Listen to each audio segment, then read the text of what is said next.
Coach Brooks Miller, how was your break? Well, we had a couple of wins over break, 2-0 the last two games on the road, so anytime you can get a road win, that feels good. And it was nice spending some time with some family over the holidays. I'm sure the young men we have in the program feel the same way. We had about 3 or 4 days off for Christmas and 2 days off for New Year's. So, but we're ready to get into the conference season and move forward. Before we get into what's coming up, a big milestone for one of your players, Langston Johnson, that 1,000-point threshold. I know that's a big accomplishment for him. What did that mean for you and your team? Well, we got the win that night. That was really important. I know Lanks has put in a lot of time in the gym the last 4 years of becoming a better offensive player. So anytime you see that, you want to get the win. But he becomes the 6th individual we've had to do that here in the last 9 seasons. So we're pretty proud of that. And Lanks has made a lot of sacrifices in order to achieve that milestone. But again, I think it's a team award in a way too, because the way we play, Lanks is not one. If you watch Langston play, he may be the only guy in the country that can score 38 points in a game and only get 2 free throws in that 38. So we move the ball really well, and I think he's created a lot of opportunities. And what Langston's really improved more than anything over 4 years offensively is his ability to cut. He's really a great cutter, and when you're a good cutter, you can put a lot of pressure on the defense without the ball in your hands. And guys that can put pressure on the defense make everybody around them better. You've had Maurice back now for 3 or 4 games. How's he coming health-wise and kind of integrating himself back into the lineup?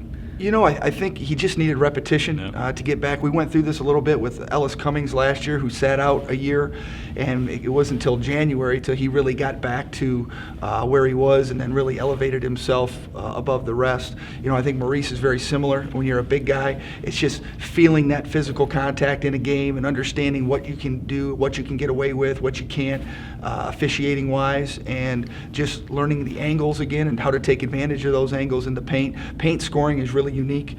The challenge of our team all year was keeping people from scoring in the paint and being able to score it in the paint. So he's really helped us in that area. But I think he's starting to feel more comfortable with what we're doing. He's getting in better condition. And when you're in good condition, you can have higher quality reps for a little bit longer. So we need him on the floor. So you've played the non-conference season. 6-5 so far. What have you learned about the 2019-2020 Thunder? What have you learned about your team? Well, we've learned that if we want to compete for a championship, and I believe we will be in the fight when it's all said and done, is we have to improve at the defensive end of the floor.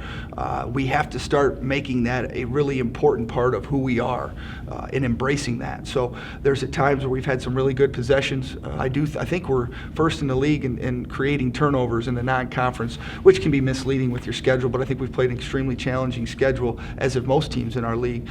But we have to be a little bit more consistent at keeping people out of the paint and finishing possessions with the rebound. So that's what we've learned the most. I think that's the thing that we're geared into here and locked into moving forward. We talk about Langston's 1,000 points, but I think he'll tell you he's the first to know that we got to get better at the defensive end of the floor if we want to win anything important and compete for a championship. Looking at your lineup, I've been so impressed by some of the younger guys. We talked about Cox before, and he's a freshman who's making a contribution. Is it rare in your career to have a freshman who can step in, make that transition from high school, and contribute right away? Well, we've had a lot of freshmen in the past that have played minutes for us. But I think with where our program is at right now, yes, it is kind of rare, because last year it was a very difficult thing to do. We had a lot of older guys, a lot of returning guys, and a much more mature team. I think this year we have quite a few returning guys that are in the rotation. But what Brent's been able to do in terms of production is significant. He's the best rebounder in our program. He has a chance, I think, to be the best rebounder that's ever played here in the Division III era, at least from what I've seen. So if he continues to stay focused and get stronger and really be aggressive moving forward. So because he can rebound so well, he has to play. That's something that we're not that great at this point. But no, for him to contribute this much as a freshman, Will Dixon was able to do that for us coming in, Jared Holmquist, but very few guys as freshmen have been able to contribute the way he has statistically. But Brent still needs to continue to develop that focus each and every day of what do I got to do to get better today and what I can contribute to the team. And he's got a really bright future ahead of him. I was talking to Langston this morning, actually, about your season so far, and he said, Professor Brown, we have lost so many close games that came right down to the wire, and that happens a lot. How do you going forward, how do you maybe find a way to get over the hump in some of those really tight games down the stretch? Well, we've won a few of those tight games. Sure. I mean, you are your record. I don't Right. think there's any teams that are 6-5. Whether you lose it by not getting a stop or not making a basket, you're 6-5 because that's what you are. We're 5-5 in those close games. I think maybe 5-4 in those close games. So we're winning some, we're losing some, but that's kind of how basketball works. Teams that are 8-2 right now or 8-3, they're finding ways to win those games, and we haven't found a way to win enough of them Right. to put ourselves in that upper echelon yet.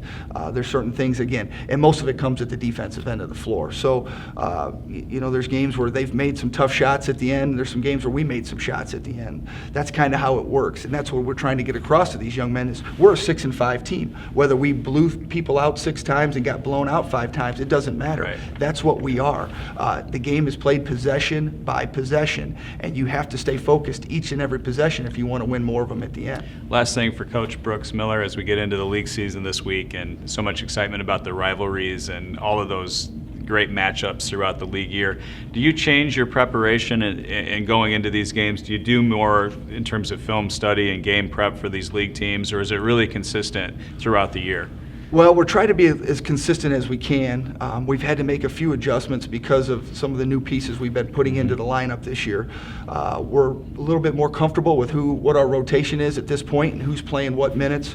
So now we can focus a little bit more on other teams and less on us in terms of who's going to be in there with matchups. But in this conference, this is a unique year. We have a lot of returning players in this conference.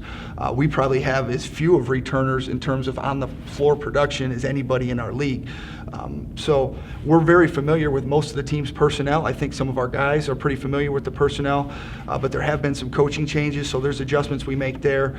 But in terms of practice and preparation, we understand that we have a lot of respect for everyone in this conference. I think night in and night out, you have to compete and be at your best. So the film preparation is very similar. The practice routine becomes a little bit more routine in who we are and what we want to become. We're starting to really mold into that identity.